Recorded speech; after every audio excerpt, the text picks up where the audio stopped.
Welcome once again to Lehto's Law. Here's Steve Lehto. I did a story not too long ago about a police officer in Florida who's writing tickets but not giving them to the people he ticketed. And it's one of those stories that when you first hear it, go, what? He was apparently sitting by the side of the road and getting license plate numbers off of cars as they passed by and writing tickets and saying he'd pulled the people over and saying he gave them the ticket. And the person wouldn't show up in court because they didn't know about the ticket. And then they get defaulted and arrest warrants might issue and bad things happen. And after several people came forward and said, I've been ticketed, I never got a ticket. They put it together and said, oh, these tickets were all issued by this one police officer who's doing this. And it was such a crazy story. I thought to myself, that right there is a unique story in that it's the only time I've ever heard of it. I'll never hear of it again. That is just a crazy story. Well, I've got one here that's real close. Both Alan and Timothy sent it to me from townsquaredelaware.com. State trooper indicted for writing warnings without stopping drivers.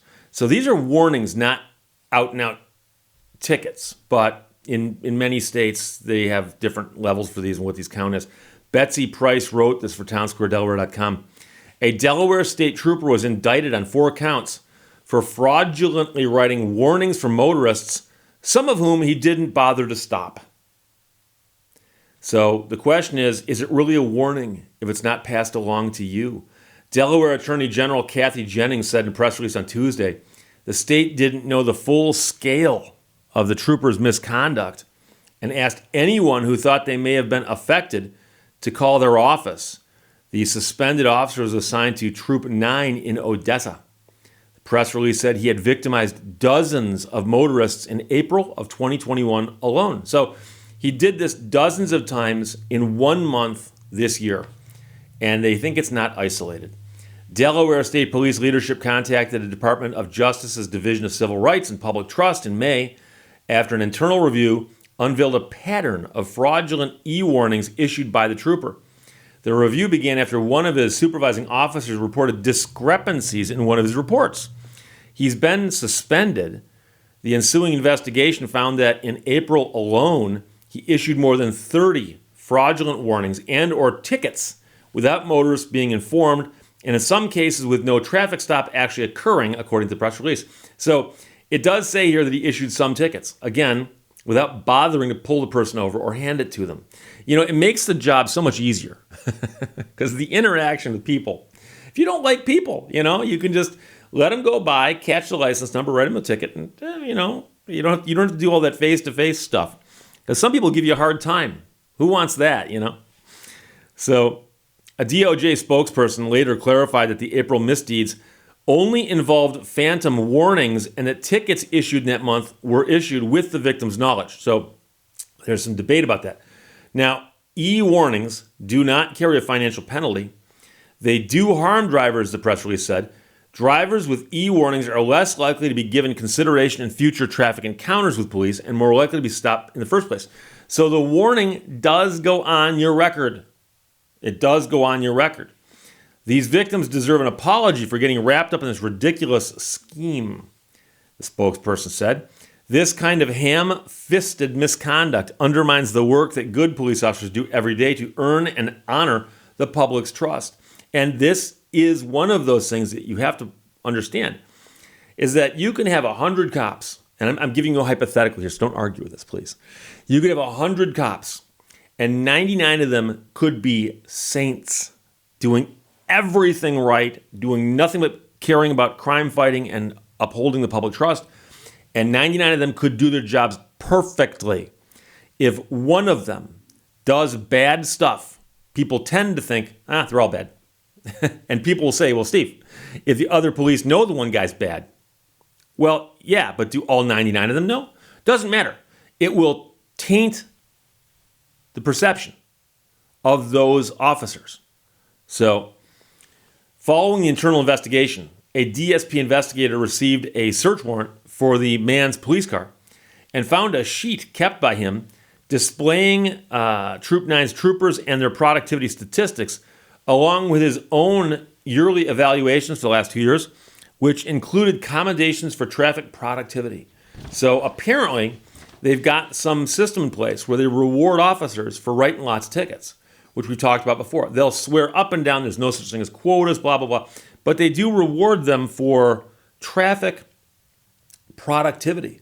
And that, I assume, does not mean they're producing traffic. It means that they're writing tickets.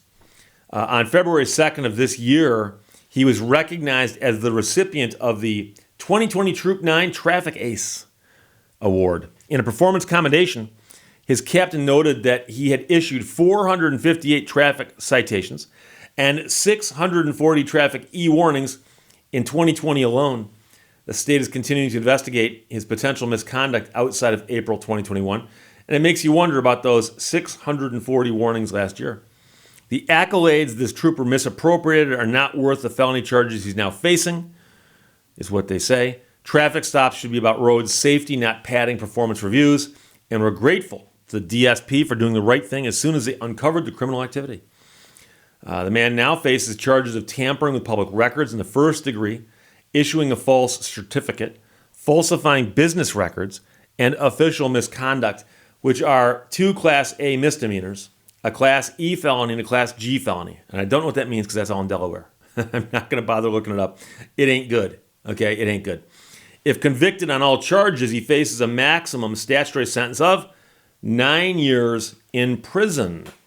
So imagine this hypothetical scenario down the road where you're in a prison cell and a conversation is taking place between the guy who's there for 9 years and the other guy. The other guy goes, "What are you in for?" He goes, "Oh, I'm a police officer. I was writing fake warnings to traffic motorists." The Delaware State Police values our relationship with the public and, as demonstrated in the case, have policies in place to evaluate and investigate all incidents of misconduct, said the DSP Superintendent Melissa Zebley in a press release. "We are an organization that recognizes while fulfilling our sacred mission to protect and serve the public, we must also hold our own members accountable for any actions that jeopardize public trust.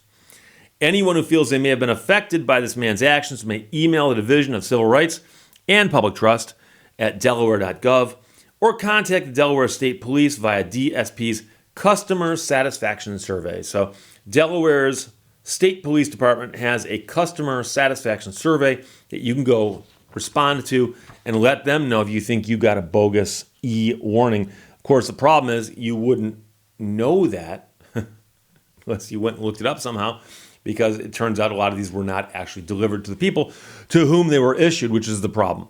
So there is some small discrepancy in the story because it is unclear if he wrote bad tickets and bad warnings or simply the bad warnings.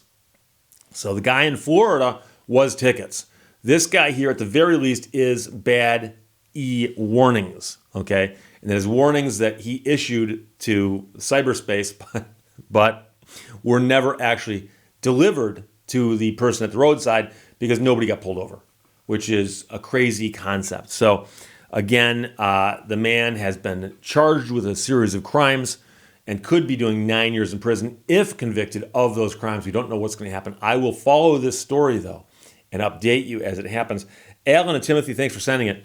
Betsy Price wrote it for townsquaredelaware.com. State trooper indicted for writing warnings without stopping drivers. Questions or comments, put them below. Let's talk to you later. Bye-bye. Thank you for watching Lehto's Law. Always be a first-rate version of yourself instead of a second-rate version of somebody else.